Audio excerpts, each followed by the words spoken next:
Hi, dear friends. This is Pastor Jenny, and on day number 9 of 30 Days to a Happier, Healthier You, I want to talk to you guys about a topic that is really, really personal, but I'm an open book, so what the heck? And why am I open book, will you ask? It's because I believe that transparency is a powerful tool for you to know that you are not alone.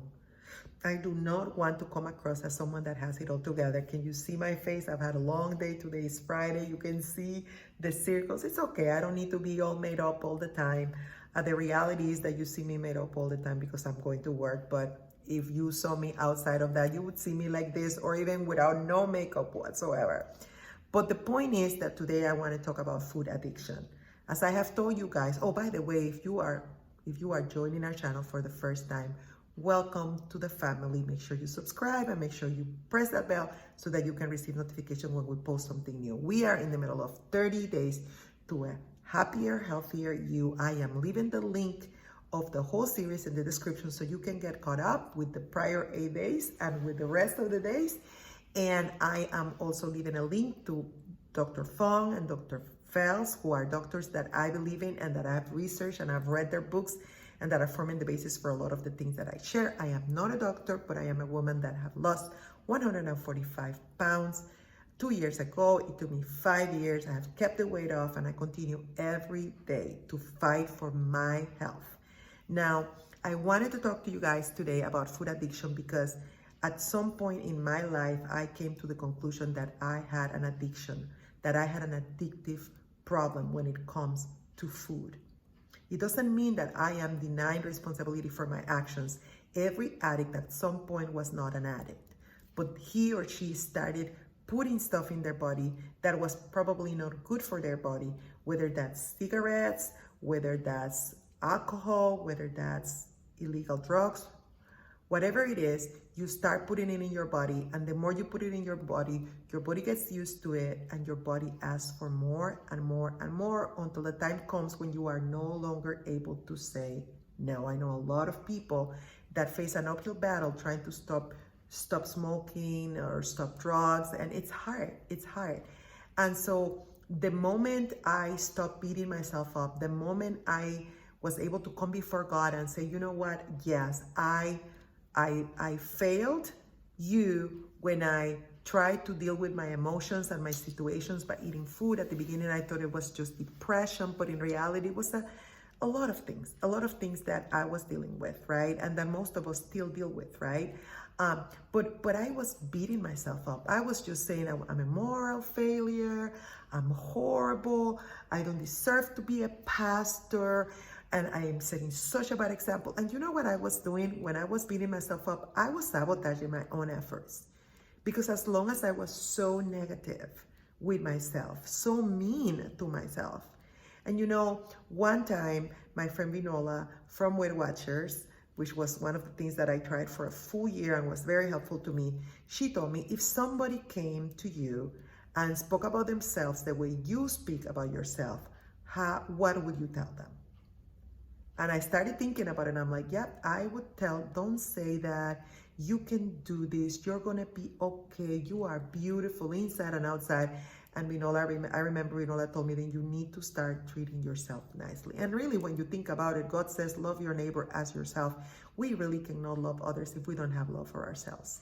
But going back to my addiction, I had to get to the point where I told God, you know, God, maybe at the beginning, it was my choice. Maybe at the beginning, it was my choice to overeat. But as I have done it more and more and more and more, this has become an addiction, and I have lost a handle on it. And I'm going to have to deal with this as an addiction if I truly, truly, truly want to overcome it. Now, you're probably saying, but you're talking about fasting, and you just finished an 80+ hours of total fast just in water. So how can you say that you have food addiction? I do, because when I can't eat, I cannot eat for a while, but when I do eat, I get out of control, and I eat until I get sick. Now, some days are better than the other, but just on Monday, I lost a loved one last Sunday. I was very sad. I was crying. I was very depressed. Had a lot of other things going on, and one thing led to the other, and before I knew it, I was eating chips, and I was eating a lot of stuff that I really didn't need to eat, at least not in the amount that I was eating them. And so that is lack of control.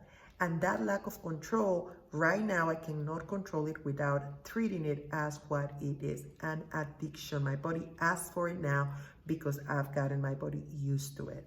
And so my invitation to you today is to meditate.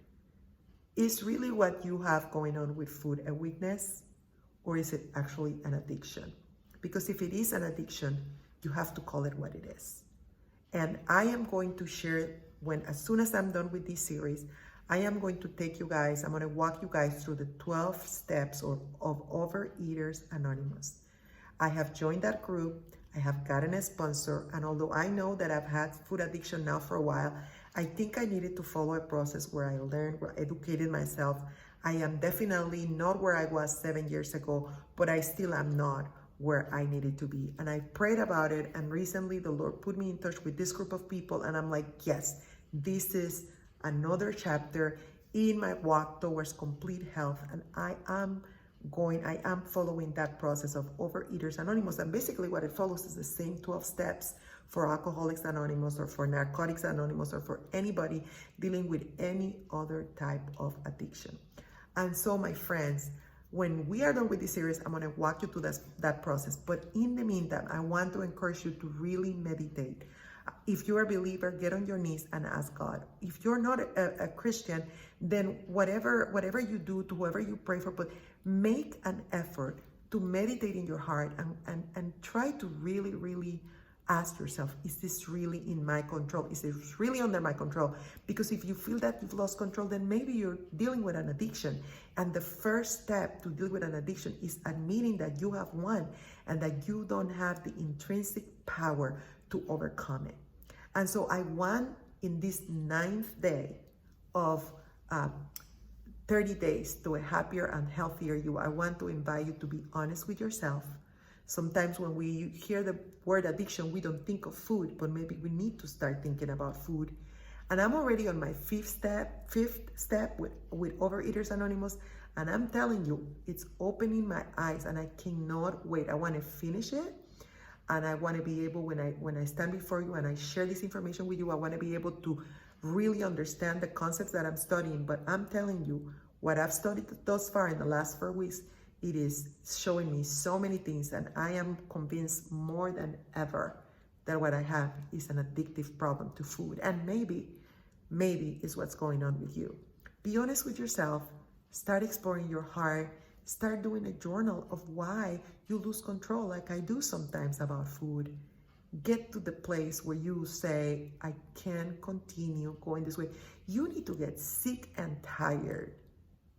And you need to get to the point where you say, you know what? This is going beyond fueling my body for energy.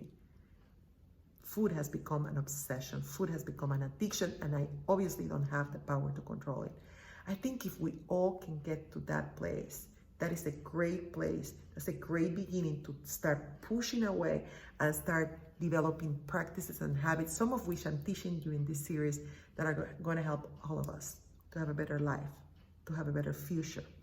So in this 9th day of 30 days to a happier, healthier you, I confess to you that I am an overeater, that I have an addiction, and that I cannot do this by myself. So I am tapping into God, and I am tapping into a system of accountability to overcome my addiction. And guess what? You guys are part of my system of accountability, because every time I get in front of this camera to record these videos, I am reminded that I have a responsibility to live this out, to set the example, and to continue giving you and others hope. Let's continue with our journey of 30 days to happier and healthier ourselves. And please start meditating on the possibility that you have an addiction, and together we are going to defeat this. I love you guys very much. This was Pastor Jenny on our 9th day to a happier and healthier us. Bye.